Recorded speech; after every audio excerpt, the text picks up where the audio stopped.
If you start relying on referrals or random luck to build your business will fail. Here's why most contractors never build a real lead machine. And most important, how to fix it.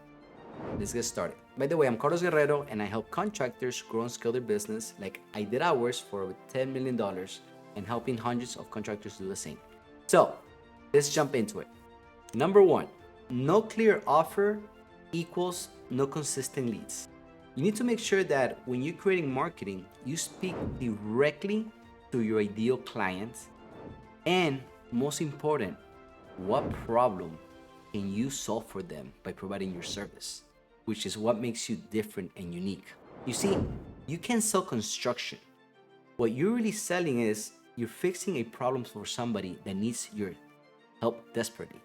So once you could relate that message to them, and only then you're gonna be able to create more value, which are gonna attract the right ideal clients.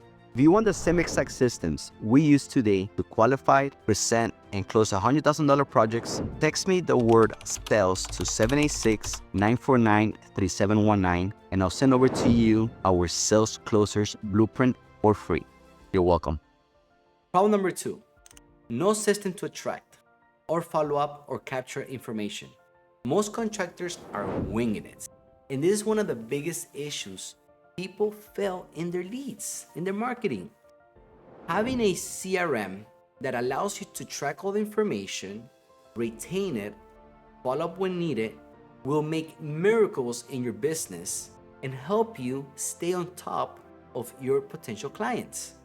So that's reason number two. And reason number three, most contractors fail and never create a marketing machine. Ready?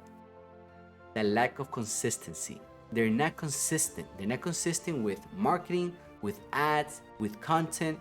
By being consistent for a long period of time and not expecting results immediately is what's going to help you generate more leads. Let me explain. You have to start building trust and a lot of content that is educational for your ideal client so that they could feel, number one, that they know you, number two, that you're trusted and you're worth it, and number three, that you know what you're talking about. Once you're able to build that through your social media, then and only then you start seeing your return on investments and more leads come into your organization just by doing that and staying consistent. So my friends, I hope this information helps. It has helped me. This is exactly what we're doing today in my businesses to generate hundreds of leads per month. So I'll see you in the next one. If this is valuable, go ahead and give me a like, subscribe, and I'll see you soon. Thanks.